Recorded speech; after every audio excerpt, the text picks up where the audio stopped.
Welcome to the call sheet. Today's guest is writer Merigan Mulhern. Thanks for joining us, Merigan. Thanks for having me, Matt. So you're a professional television writer, which is, super impressive. But the reason I wanted to have you on the show today is you've actually done the sort of proverbial ladder climb that everybody who's been to film school for TV writing has heard about. You started out as at an agency and then became an assistant on a television show, became a writer's assistant. I can't remember if you were a script coordinator, and then you got a single episode, and then you got staffed, and then you sold a spec script, and then everything was flowers and rainbows for the rest of your life. Yeah. So I wanted to hear about like that story with you. Does that sound pretty good? Yeah, that's great. You want me to just dive in? Yeah, well, let's start with like the very beginning. Did you go? I assume you went to college. You know how to write. Where did you go to school? What did you study in school? I went to Washington University in St. Louis, and I studied civil engineering, which does not relate to my current career path. So it took a couple years after college where I was working, not as an engineer, but at a nonprofit in urban development. That was sort of where I pivoted my energy towards. I knew I didn't want to be an engineer, but I had the degree. But yeah, after a couple of years of that, I sort of had a lot of introspection, trying to decide what I really wanted to do, and what I really loved was television. And so, I wrote a couple spec scripts and made the journey out here to LA about 10 years ago now. Did you know anybody when you came out? Did you have any like connections? I didn't really have any connections in the industry. I thankfully had a friend whose couch I could stay on for a few weeks before I found my own place, which was immensely helpful. But yeah, I didn't have much in the way of connections to the industry.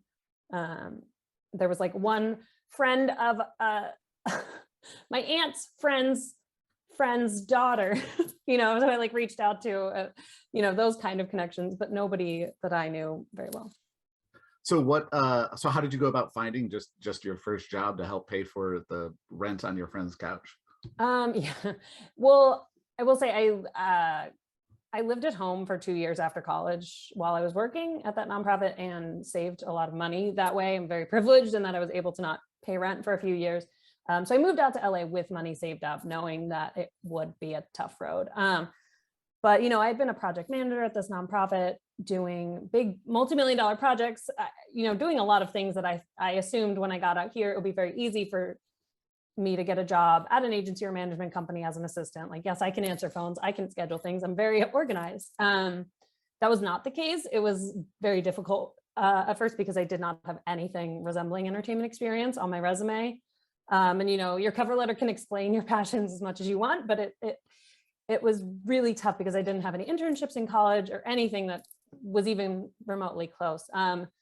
So, I was applying for those jobs, wasn't getting anywhere. I actually wound up applying for internships at management and management and agency, management companies and agencies. And that's actually where I started, was as an intern, which now they've, you can't do that. It's definitely cracked down on because I was not a student. I was a graduate, and I was not taking classes anywhere at the time. So I was an unpaid intern, highly illegal, immoral, unethical, but it got me that line on my resume that said I had, been an assistant basically on it. Because I was an assistant on a desk. I was literally doing the job, just not being paid for it. Right. So you did the slave labor thing, which I think a lot of us had to do. Yeah. How did you transition from interning to an actual real paid job that, where they paid you what you were worth? Yeah, well, something like that. So I interned at Principato Young, which was now it's been split up and is different management companies. But at the time I was an intern there, and I wound up being pulled onto a desk as an assistant, as a temporary assistant, filling in for someone who wasn't there. And that's when I started getting paid.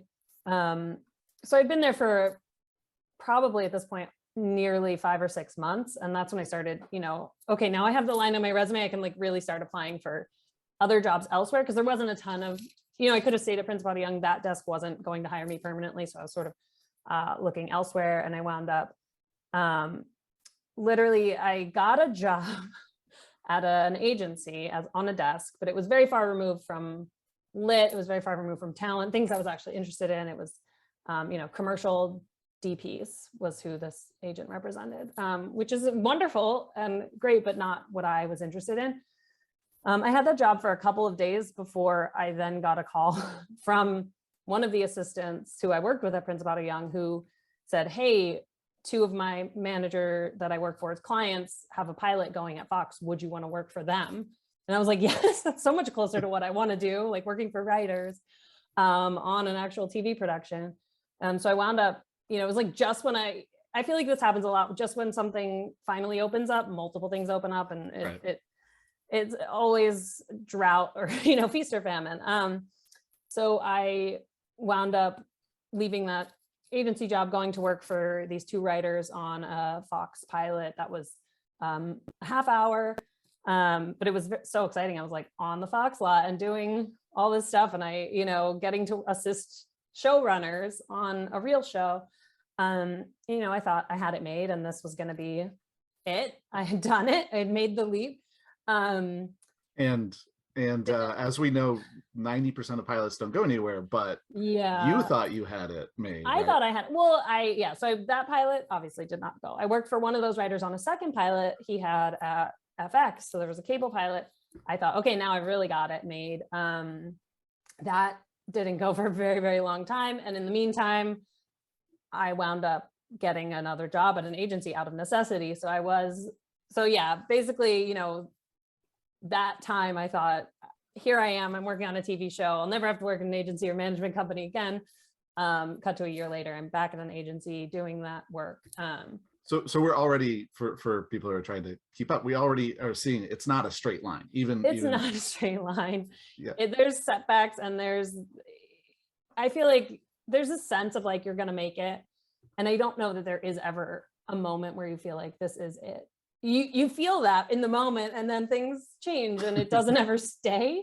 Nothing is permanent, unfortunately. But yeah, so that was really tough, I think, it felt like going back. But at the same time, I had truly only been here less than 2 years. I had a lot of jobs in that time besides these that I haven't even talked about, temping and tutoring and doing all sorts of things. But I was back at that agency and just itching to get back into that TV production world that I so loved and had such a great experience on. And yeah, that's when I'm going to preface this as saying, I don't think this actually works most of the time. It happened to work in my case, where I made a list of all the new network pilots that had gotten picked up, shows that got picked up to series, and I cold called their production offices to see if they needed anyone or wanted a resume. 99% of them said, no, please leave us alone.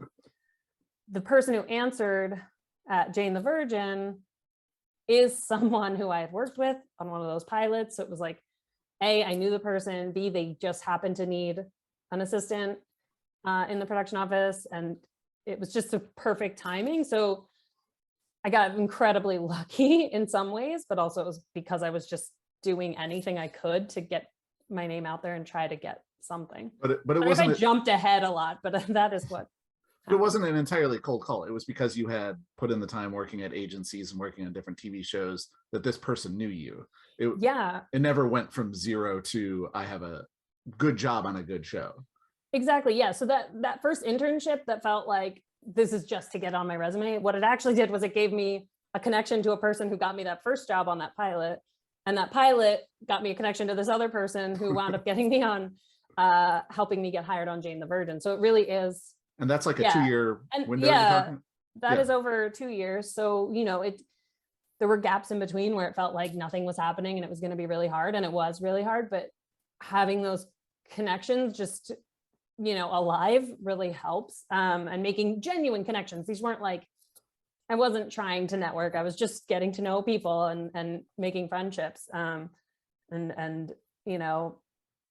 think that's how networking works. You're not supposed to just be, hoping someone gets you a job. You just want to become friends with them, and maybe down the line something will happen with that.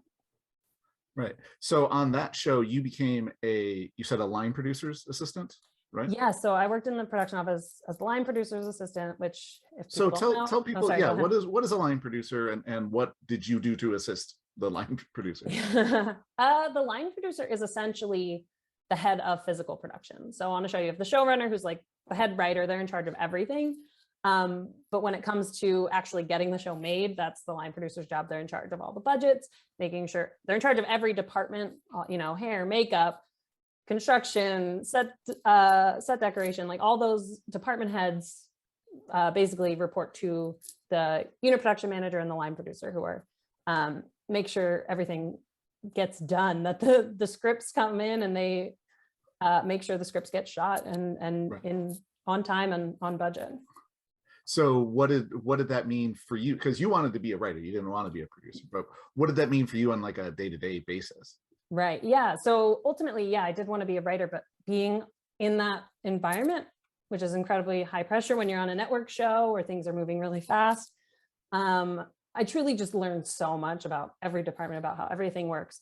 My day-to-day was, attending, production meetings, taking notes, being on a lot of calls, keeping my boss organized, making sure he knew, this situation is coming up, this situation is coming up, helping, doing a lot of cast contracts. Like I was just doing a lot of things that honestly, I'm like trying to remember everything I did. There was a lot of different things day to day, coordinating cast publicity. A lot of times most of what I did honestly was liaising with the showrunner's assistant, because we were sort of the two people, our bosses were in charge of everything. So we were constantly in communication, making sure everything was running smoothly. When's the script going to come in? When's this outline coming in?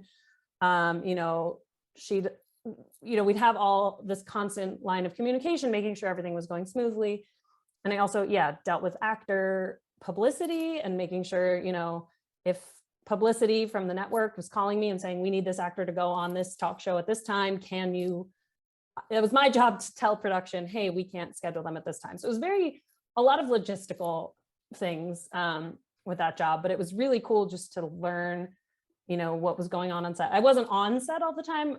We were in the production office right next to, in the building next to our stages, but I got to go to set sometimes. And then the writers, I didn't really get to interact with them very much because they were in a whole other part of town, even though we did shoot in Los Angeles. Oh, yeah. I didn't know that about the writer's room was not on the lot where we shot. Yeah, that happens with some shows. Some shows the post is with the writers, and then everybody else's physical production is somewhere else. That's what you guys did too? Oh, yeah. Okay. Because the showrunner is heavily involved in post, so right. Yeah. Now so those were all like, I mean, important things for getting a show done. And it's probably important for someday to be a showrunner. That's important for you to know how all of those things work, but they weren't really what you wanted to do. So at some point, did you tell your boss that you didn't want to be their assistant anymore? I want to write? Like, how did that, was there a conversation? How did that go? How did you do that? There was a conversation. I don't remember how it came about. I will say I went into it fully committed to this job. I was like, let me do the best job I can at this job, learn as much as I can. I wasn't looking for the next thing. I was really, truly trying to just survive that season. It was a lot, long hours, a lot of work. But yeah, at a certain point, my boss took me aside and asked what I wanted to do. And because we had built up a relationship and I had done good work for him, I was able to be honest and say, ultimately I would like to write. And was he being like suspicious that you didn't want to do this, or was he just a genuinely nice person? He was genuinely a very nice person. I do think there's this, I think for agencies and management companies, they hope to only hire people who want to work at agencies and management companies, and most people don't. So I think they get like tricked a lot and they feel betrayed, and people are like, okay, I'm leaving. I think he knew not everyone wants to be a line producer. It's, not everyone wants to work in physical production. He could see I was in a writer's group, I was doing other things. And so, he asked what I wanted to do. And he was very supportive. And, I didn't get a lot of FaceTime with the showrunner or the writers. I obviously spoke daily with the showrunner's assistant, who was able to, put in a good word for me. And basically my boss encouraged me to send an email to the showrunner saying, hey, if anything opens up for next season, because we'd already been picked up by that point, I would love to move over to the writer's office, which again, in a different part of town. This is going from first to second season. Going you were there from the so start. this is, yes, I was there from the beginning of the first season. After, I was not there for the pilot, but for the first season. Which is not uncommon. A lot of times people are, the pilot, everybody comes together for the pilot and then like disperses, and then 3 months later, they're like, hey, we're doing a series. Yeah, and they're like, well, I got another job. Right. Yeah. So actually that's a good opportunity though for a lot of people is I didn't work on the pilot, but episode 2 through 22 or wwhatever it is, or 9 nowadays. That's how I jumped in. Yeah. Right. Exactly. A lot of people. Yeah, exactly. Yeah. So you just emailed the showrunner and she was receptive? And she was very receptive because again, I had done the work and built up. She knew that my boss loved me. He spoke highly of me. She knew that her assistant liked me a lot and spoke highly of me. Like there was, and I was always friendly to the writers when they were there. I was never not ingratiating myself, but just trying to be, a helpful person. So I think, so she was very receptive and she's, not every showrunner is like this, but this is Jenny Ehrman on Jane the Virgin, is very much, she wants to promote and she wants to build people up within the show, which is really wonderful. Very generous. So, because there are some showrunners who don't really promote within, which is, Can you name them specifically? Yeah. I've heard rumors. I don't know people specifically, but so she was very receptive. And then when, season 2 was starting, I did get pulled over to the writer's office as an assistant to one of the, the show had a lot of upper level writers. One of them had an overall deal at CBS, which was the studio. And an overall deal is where basically they're paid by the studio and not by the show. And so they get oftentimes an assistant built into that contract. So he was, able to hire an assistant, and he, on the recommendation of Jenny, hired me. So I got brought over to the writer's office in the beginning of season 2. I was on his desk for a few weeks.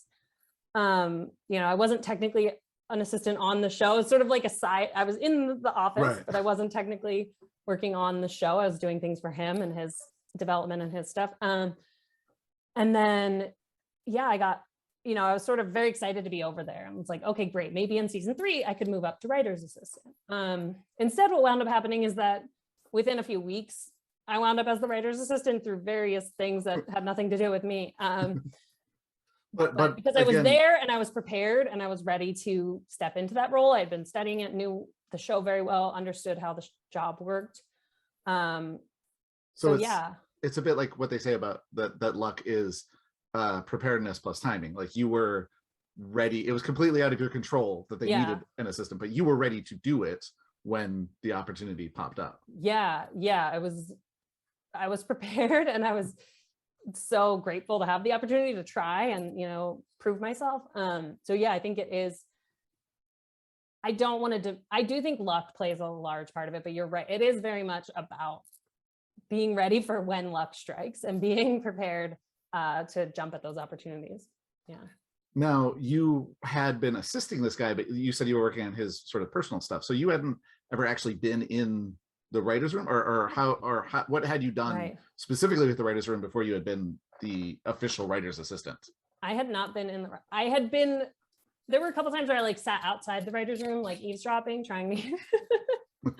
But I had not been in the writer's room until they sort of did a trial to see if I was able to handle the job of writer's assistant. And that was the first time I was in the room. And I just remember being like, this is incredible. This is it. I'm learning, just getting to hear professional writers talk about story. It was just a dream come true. It was everything I wanted. And it was also so heartening in a weird way to hear, a group of very talented veteran writers struggle to come up with a plot point or figure out how something works. I was like, oh, this is just the job. This is how it is. I remember just buzzing. I couldn't sleep that night because I was so excited after that day. So to try out, they liked you, and then you were the writer's assistant for the rest of the season there? Correct. Yeah. So that was season 2 of that show. Yeah. And I was brought back for season 3. And then in season 3, I was, that's when I was given a freelance episode, which again, not every showrunner does this. Also, it helps to be on a network show, which, Right. you know, one of the big 5 networks. This was CW, which you can say Four if and it a half, counts or yeah. not. Yeah. But we did Yeah. 22 episodes a year, 20 episodes a year. And so there was room to give out freelance episodes to assistants. Yeah, there's a rule from the WGA that I think it's every like 10 or 12 episodes, you have to have an episode written by somebody who's not on staff. And for it used to be they would get a random writer that's like out in the world, but nowadays a lot of times that gets given to an assistant or a script coordinator or something like that. So that was you this time. You got to write a whole episode by yourself. Which was amazing. I mean, by myself is a very, you know. Well, actually, that's why I said that. I'm sort of curious, what was that like? Because it wasn't your first script. Obviously, you've spec'd your own things and stuff, but it was the first time somebody gave you money to write a script. And they must have, because it's a writer's room, there's like help and stuff, and there's all these very experienced people plus a showrunner. What was that experience like, actually having all of that, like, I don't know, either support or resistance? I'm sort of curious towards the writing of a script. What was that like? I think for my first one, so I also wrote a freelance in season 4. I'm trying to think back. You know, on that show, breaking an episode means coming up with the stories in the writer's room. And we would, for some shows, it would be very, you know, they might break, this happens and this happens and this happens very broadly. On that show, we went into extreme detail in the writer's room, even sometimes having dialogue and joke pitches and like, how do you get into this scene? How do you get out of this scene? It was very much decided by the group. So there wasn't, so when I went off to outline, I already had a document by, you know, the writer's assistant who was filling in, it might've been me. I honestly, I think it was our PA actually. Who was doing the same thing, moving up. Yeah, exactly. Getting an opportunity and being ready for it. And so the outline, the document from the writer's room was already very extensive, and outlining was just sort of taking that and making it a little prettier. So yeah, it's you know, I got to put my own color and spin on it, but a lot of it had been decided. And then, you know, the showrunner noted the outline, changed some things, and then I went off to script and turned that script or outline into the script, which again was very much, I don't want to say a copy paste job because there was work put into it. I did try to, you know, add my own jokes and add, you know, some things changed or shifted. But yeah, it wasn't like, I felt very comfortable doing it because I knew that I couldn't mess it up too much because I had all of this, you know, great stuff from, and I contributed in the room too. So some of it was stuff I came up with, some of it was stuff, you know, various people in the room came up with. It wasn't, but yeah, I got to then, create the script, which, you know, that's when you add a lot more color and dialogue and have fun with it. But I couldn't, you know, I couldn't deviate and just be like, well, then this happens. So it's great. You have parameters that help, I think, in a way, and just, you're just trying to give the showrunner the best version of that episode that you can. And that would that be true for whether it was you getting your first script or one of the higher level producers who, you know, who has been doing this for decades or whatever? Is that more or less the same experience? It was on this show. I can't speak for other shows, but it was very much, again, things are deeply detailed and decided in the room. So you didn't have a ton of creative freedom in a way, which could be, you know, some people might say that's a little stifling, but I found it very freeing in a way where I was like, okay, I know what I'm doing. I know I can't mess up this scene too badly because I know how it lays out. So yeah, and there are only so many opportunities then for other, you know, you can always pitch, hey, this scene, can we just merge these two scenes? Or I have a faster way to get through this, because that was always our issue on Jane. It was a very dense show. We would have many scenes per episode, so any way you could streamline an episode was very helpful. So that was an opportunity to present streamlining ideas. But yeah, I think for almost everyone it was pretty similar. You would go off to outline with a pretty detailed document already. And then, so at the end of it, you would turn the script, you would get notes, rewrite, and then the showrunner would take the script and she would make her own changes? Correct, which is standard on most shows. And Showrunners usually do a pass and they do not take credit or money. That's what they shouldn't do.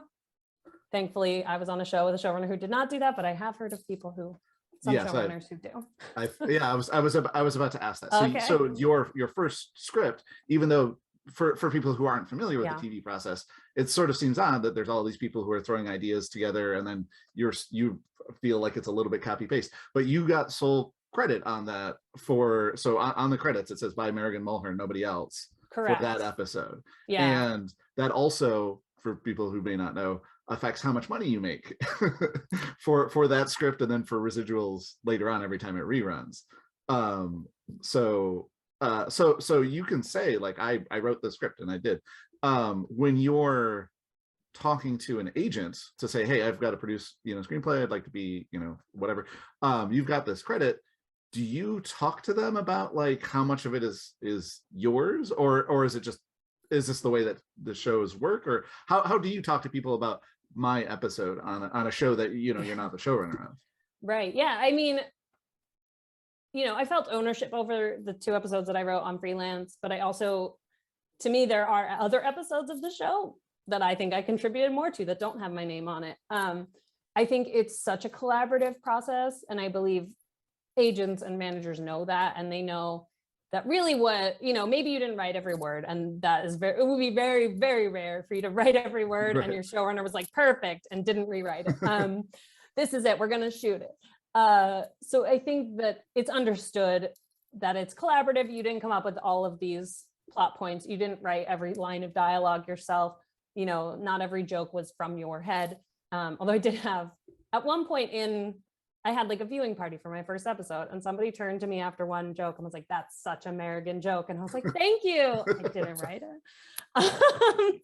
I've heard this story with a lot of sort of like classic showrunners where somebody will compliment them and they're like, oh, that the showrunner actually wrote that joke. Yeah, I truly don't remember who, because again, it was like, there was 14 writers in the room. It was a lot of minds, and everybody brought something to every single episode. So it was never, every episode felt like mine, and every episode felt like not mine, so well, can I take a step back real briefly? While you were the writer's assistant, or the assistant to that particular writer, were you able to, while in the room, contribute in that way, even though you weren't actually writing scripts?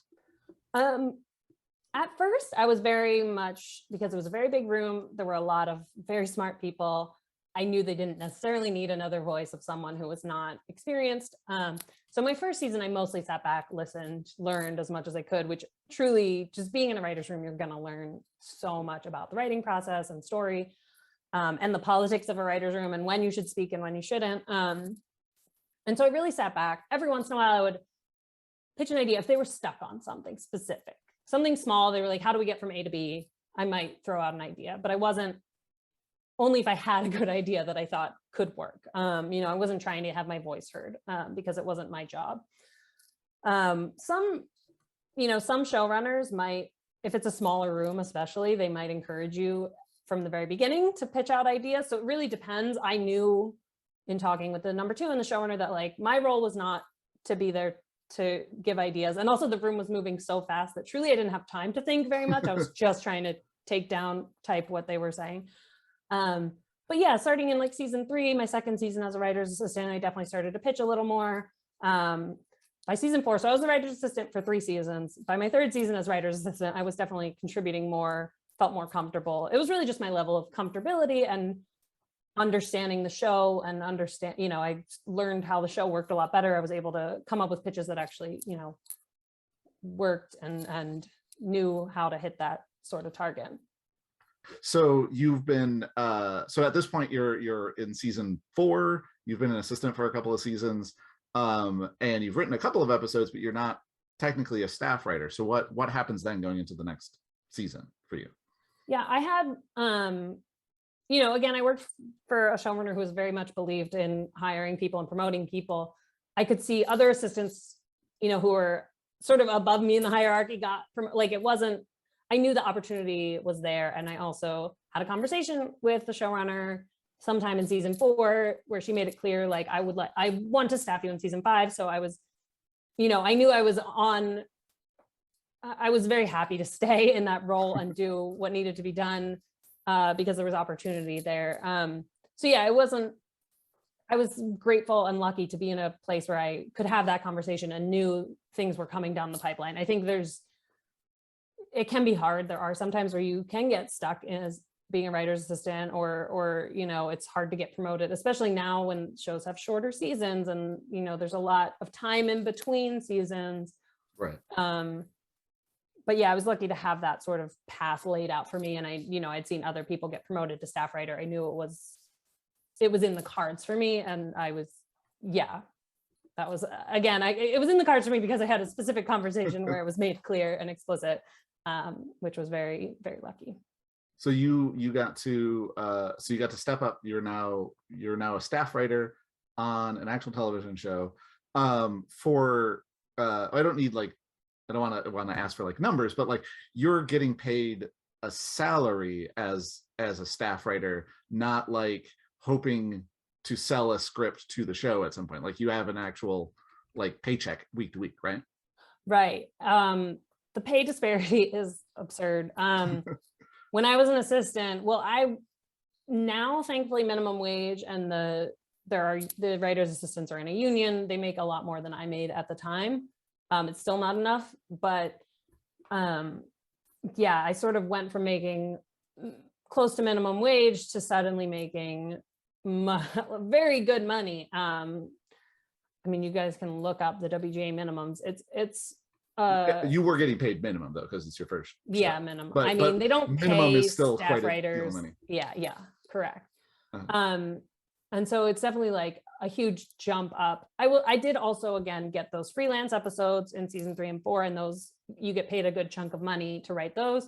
So I was very lucky to have those. But yeah, it's a big step up, and also for me personally felt like I was doing a lot less work because I wasn't taking 30 pages of notes every day and organizing them at the end of the day for hours on end. Do you there is a bonus episode, a bonus financially though when it's your episode, right?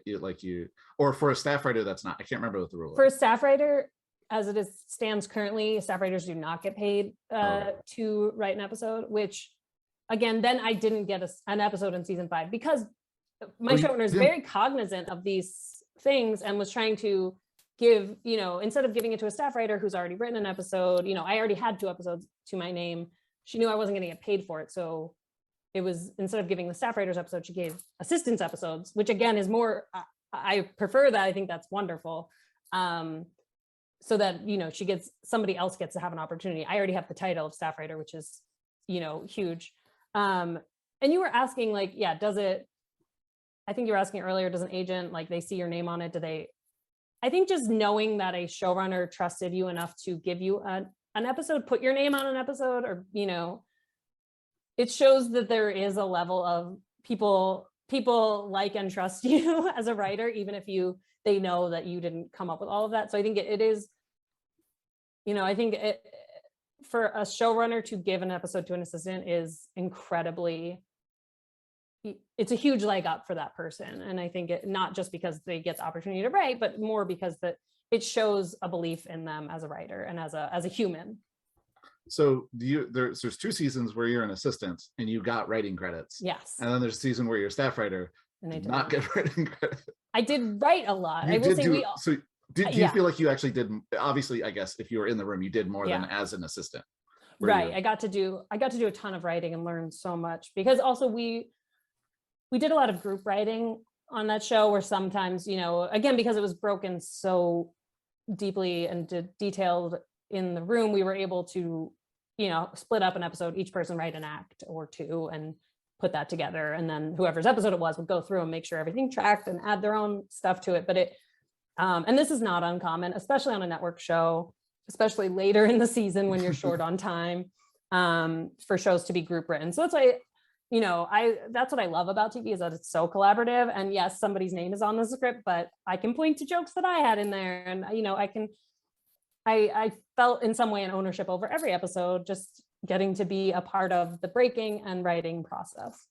So after Jane the Virgin, you were able to use that to get into the writer's room of another show. And then at the same time, I think most writers, whether they're working or not, are also working on pilots that they show to their agent, who they hope will, you know, send to a network or whatever.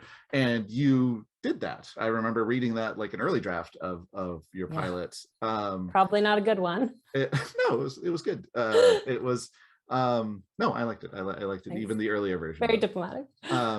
No, I mean, every first draft has problems, but no, honestly, your first drafts, I don't know if anybody needs to hear this. Your first drafts come across more professional than a lot of first drafts do. Thank you. That's what I was just fishing for the compliment. Thank you.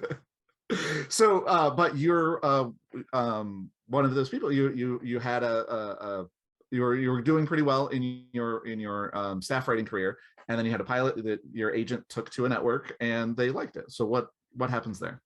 Yeah, I mean, I can explain that a little bit. Well, also, I just want to say Jane the Virgin was ending, and I knew it was ending, which I was lucky to have that knowledge. Some shows just get canceled out of the blue, but I knew season 5 was the last, so I was on a hunt to get reps. I got agents at Paradigm, and they got me a meeting with CW execs just to talk, you know, where they read a script of mine, and we just, you know, it was just a general meeting.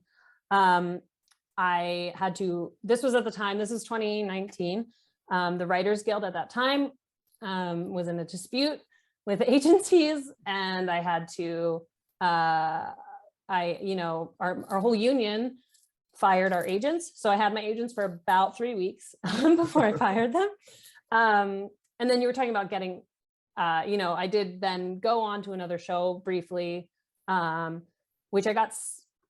Getting a second staff job is very difficult. I was lucky enough that the number 2 on Jane the Virgin, who ran the room on Jane the Virgin, knew me very well, became the showrunner of a show called BH 90210, and he was able to bring me over. He hired me on that.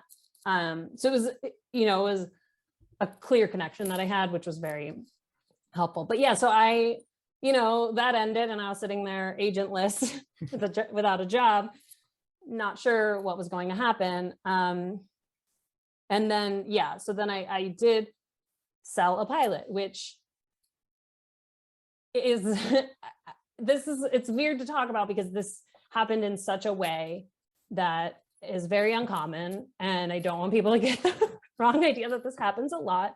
But the CW reached out to me, the execs that I had met with a few months earlier that my agent set up that meeting. They had read a script of mine. They called me in July 2019 and said, hey, we've been thinking about that script. Would you be interested in developing it? This is not something that happens. That was a script I wrote very much with the CW in mind, but I just wrote it as a sample. I can tell you the premise is basically about a girl going off to her freshman year of college. She is the president's daughter in an sort of authoritarian version of America. So it's very much a coming of age, learning, who she is in the world, but also learning about maybe things her father did that were not very good and sort of joining the resistance against him. So it's very, it was political, but also fun teen drama. So they basically, this was a very backwards process where the network comes and says, we would like to develop this. Normally, the way you sell a show is that you would attach producers, and then you would go with those producers and pitch to a studio, or have the studio read a script if it's a spec script like this. And then the studio would say, yes, we would like to option this. And then you would go pitch it to networks and sell it. So this was network first. CW is an odd network in that they, at the time, only worked with 2 studios, CBS and Warner Brothers. So they sent the script down to those 2 studios, said, who wants it? We're gonna buy it if you guys, do it. So it wound up at CBS Studios and then down to producers. So again, very backwards, going from network down. I met with a few producers at CBS, and I wound up going with, because I need guidance. I was a newer writer. I couldn't just do this on my own. I needed producers in my corner. So I wound up doing this with Fake Empire, who, they've produced the OC and Gossip Girl, shows I love so much. Chuck, I love Czech. So it was, so I wound up selling it in a very roundabout way that wasn't, it sounds very, people should want to punch me for saying this, but like, oh, I accidentally sold a show, which is kind of what happened. But yeah, it's not a usual journey. I don't think, it's not usual to sell a spec script in general. Mostly they will hear pitches of shows and not read a script. But in this case, they bought the spec. Yeah, so the way the pilot season works is that hundreds of writers pitch shows, and then they hire, I think, like 100 to write scripts ish across the different networks, and then they look at those scripts and they make 25 pilots out of those, and then like 3 of those become series or something like that. It gets smaller and smaller each step. So you sort of had this backwards process getting the pilot sold, but you didn't have to develop it because it was already written. I mean, obviously you developed it, but you weren't going from scratch. I wasn't going from scratch, but I would say the actual development process, I think, was very similar to how it would have been had I just pitched it, because they were like, this is great script, essentially start over. I had to start back from a story area. They really like the concept, which is essentially what happens with a pitch. We're like, we really like this concept. Here are the things we like the most. Make sure you focus on these in your pilot script, and go off and write it. So so I did still have to go back to story area, which is sort of the first step of a development process. The execs will read your just summary of here's what's going to happen in the pilot. It's 3 pages of laying out the story, and then they can note it then, so that you don't get too far along the process and they're like, whoa, wait, what is this whole thing about this horse or whatever. So I did have to go back to that step. It wasn't like they were like, this script is great, here's a few changes, we're done. That could happen in some, I'm sure somebody has written a script where that has happened. That lucky is what exactly. And I do think for a lot of times when a network buys a spec, they are going to have extensive notes anyway. Sure. They may not send you all the way back to story area, but they might make you do an outline, or they might make you do a page 1 rewrite of the script. So this, it was, they very much loved the concept and the characters. I just had to rejigger the whole thing in certain ways. It's sort of like, and it's a very interesting process how, you write the story area and it gets sent to producers, and those are my first line of defense, and they gave notes.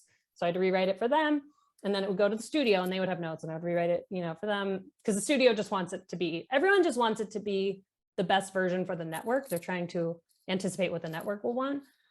And so, then it goes to the network and they give notes, and then they send you off to outline. So then you do a longer document, this outline where I write down every single scene is, 15 pages, actually going through each scene. Before you go off to script. So it was still a development process over, a few months. It wasn't just, this script is great, we're gonna leave her done.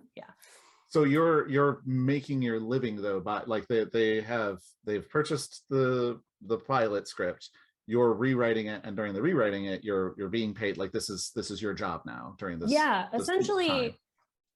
People are always like, oh, I sold a show, and people think like, oh, that means your show is going to exist, but really what it means is they are paying you to write a script. They pay you a set fee to write that script, or to, if it's a pitch, to write the script, or with a spec to rewrite the script. You're just sort of paid from the very beginning. You're told what the fee is, your lawyer negotiates, and then you'll be paid that set fee over that time. You get certain steps come in at certain times. When you hand in the outline, you get 20% or something. When you start, you get 10%. So it just sort of comes in chunks, but it's that set amount. You're not waiting till the end of this to get paid one large chunk and hoping that you can make rent.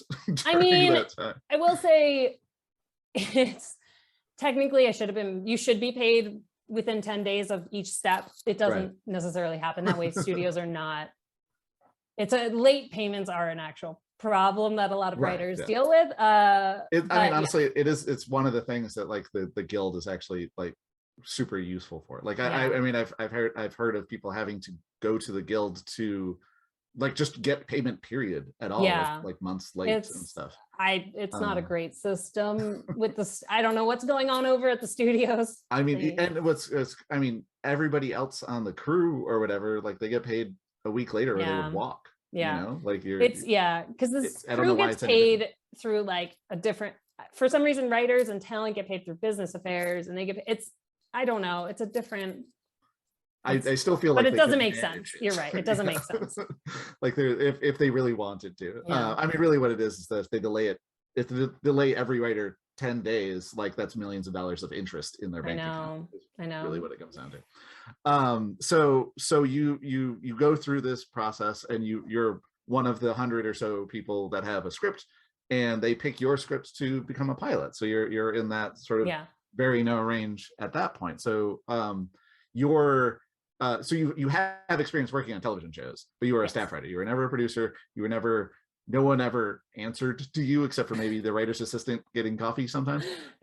So you were never in charge of that many people. And then suddenly you're in charge of a giant multi-million-dollar production with hundreds of employees. So I'm sure that was real easy. Yeah. So I mean, this was, again, the first pilot I ever sold, and it did get picked up to pilot. The CW doesn't buy hundreds of pilots. Is like probably, for the whole all of the networks is 100. Any given network that's far less than that. Yeah. So I was one of the lucky few people to get a pilot picked up, which again means then they're going to shoot just the first episode.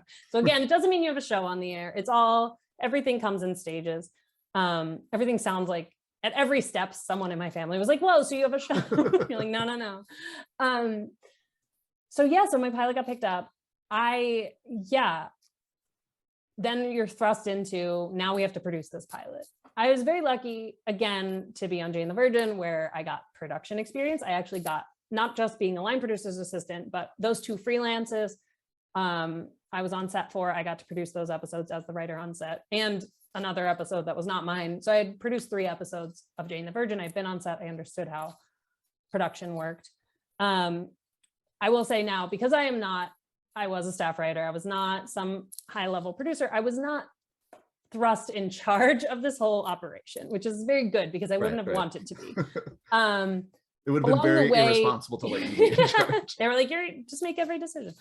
Along the way, during that development process, that writing process, Fake Empire had put me, basically partnered me with a showrunner who, his name's Warren Shu Leonard. He's wonderful. He was, more experienced writer, an executive producer who knew how a lot of this worked. He had worked with them before. So he was sort of technically he was in charge. It's sort of an odd relationship, creator, showrunner. It depends on, we tried to be sort of equal, but, neither of us had produced a pilot before. So this was still exciting and new. And then Fake Empire, our producers, had produced many pilots.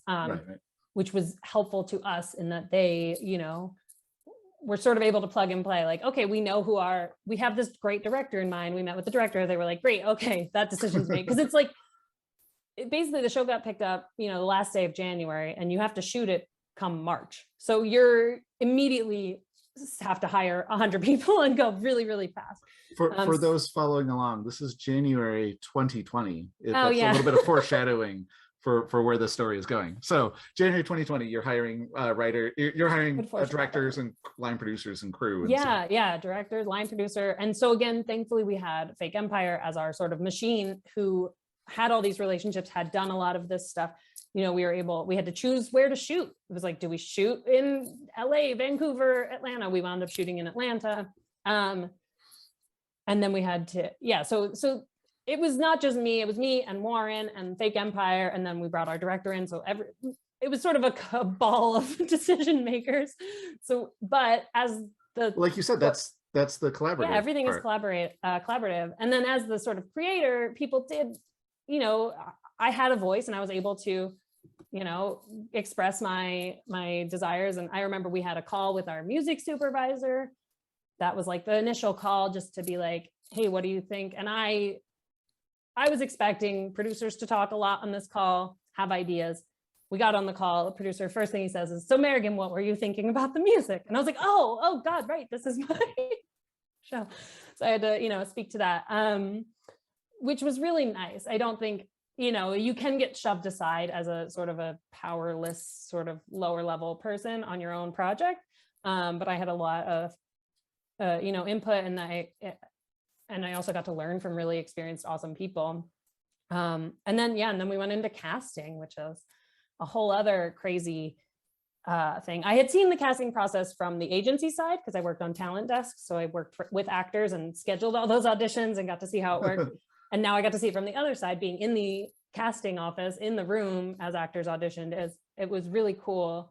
But yeah, that was like, I spent most of February 2020 in a small windowless room. And in retrospect, maybe not the best way to spend it. So you were going to go, you had to go out of town, you were going to film, you were out of town you personally were physically out of town in March, right? Yeah. So the show was scheduled to shoot, I think, March 24th. So I left, the crew had already been, certain crew members had already been, had created the production office. It's sort of a weird, you create a whole company from scratch. Like you said, it's right. They bought, rented an office, and they're hiring people, and they are starting to location scout. And then, so the director was there, I think maybe a week before us. Me and Warren and one of the producers went out, March 8th, which I will say I went with some trepidation. This was, COVID was in the news. It wasn't looking great. I think a lot of people had a lot of naivete. I'm very grateful that I did not have that naivete. I sort of was like, this is not looking great. But yeah, I got to be there in Atlanta for a week. We were in a production office with my, name on the door of my office that I shared with Warren. And we got to go to all these production meetings and go on location scouts and make cool decisions. And it was just really cool to have all these really talented people working on something that sort of came from my mind. Our costume designer designed all these incredible, had these great, wonderful ideas for the show, and the production designer, like everything was just really cool. And I was very excited about it. And then did you guys actually roll camera? We never did. We didn't even have our camera test, which is sort of just, they do it just to get the look of the show with the actors. Our actors hadn't yet flown out to Atlanta. Oh, okay. So we were still about 2 weeks out from shooting. We were shooting a little bit late when everything shut down, or a week and a half out from shooting. March 13th, 2020, sort of everything shut down. Again, I was prepared for this. I sort of felt like this could happen.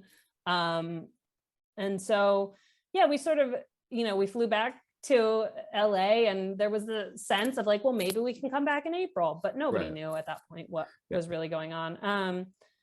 And so, so once I got back to LA, then, the network had to make some decisions and figure stuff out. How are we going to make they had 6 pilots that they were supposed to shoot. Some of them had shot a couple of days, some had shot a camera test, but they didn't, normally they have a whole pilot to watch to make a decision. So what they had me do was write up sort of a season pitch, here laying out what I thought would happen in the first season. Because again, I hadn't pitched the show to them, so they really only had the pilot to work with. So they wanted to see where I wanted it to go. And they also commissioned me to write an episode 2 script, which was great. Again, I got paid for that. But it was difficult. Normally, episode 2 is widely regarded by many people as the hardest episode to write, because what the pilot is, and then you have to like recreate that magic in episode 2 and send it off in some direction. If this is your pilot, which direction are you going? And so I had to write that sort of largely by myself. Warren was also, heavily involved and very helpful. But then the network sort of decided, while I was writing that episode 2, they made decisions, and their decisions were, we're going to pick up couples of these shows that we have seen some proof of concept of, and the other ones we're going to just put back in the pile for next season. Like those scripts, I didn't have to rewrite the script. They were just putting it back in the decision pile for the 2021 season to see which they would pick up then. Sort of the show is sort of still alive for another year as I wrote episode 2, and as I was still in contact with my producers and doing all the, it was still alive, but it wasn't, I wasn't super optimistic it was going to get picked up to pilot a second time, mostly because it's a very timely pilot, and I think times changed very rapidly with many, COVID and election and insurrection. There was a lot that happened that made my pilot almost feel quaint. And so yeah, last February or January 2021 is when they ultimately said, okay, we're not moving forward with this. It is sort of gone. It is done. You are released. So that's sort of what happens with most ideas and most shows is, you put all this work into it, you make a script, you can get to any of those points. You can. Yeah. Well, usually you at least shoot the pilot before they decide to not pick it up serious. But even if you shoot the pilot, it's like you did all this work and you were on set and you did all of this and still it doesn't get picked up. So I think, it's nothing is guaranteed. So I wasn't shocked by this. And I was ultimately just very grateful that I got the experience I did in early 2020, getting to be, a producer of my own pilot and learn all of this. I feel like I learned so much just through the development process and the pilot process. So that's I think that's like a good place to end on. Like even though your path is sort of, again, the classic one that everybody has heard, none of it has been smooth the entire time. And even the dream of selling a pilot and getting it shot, nobody's fault. But it didn't get made, and I feel like that sucks, but it's also like your attitude towards it, I think, is something that everybody should sort of learn from. Like, you're still very positive about it. You're still working. You haven't I haven't given up yet. Like you're no matter what stage you're at, where like you said, it could stop at any point, and you just keep going at it. You've been here for 10 years and still doing it. Yeah, so that's the thing about this industry, is just you're sort of always living in uncertainty. You don't know what's going to happen next week, next month. It's always unclear, but can be bad. It could be like, oh, what if I get fired, or what if this opportunity falls through? But it could be really good too. What if the right person reads my script and suddenly I get a phone call that they want to develop it? Like, so many things can happen. And I think you just sort of have to be prepared to ride the ride and see what happens, and do your best to sort of, make sure you're ready for it, and, do the work so that when the calls come, or when the good or bad calls happen, you're prepared mentally to weather that and move forward and do the next thing. Awesome. Well, thanks very much for being on the show. That was really great. Thank you so much. This was awesome. Thank you for watching The Call Sheet. If you found this interview helpful and interesting, please like, share, subscribe, and all the other things I'm supposed to say at the end of a YouTube video.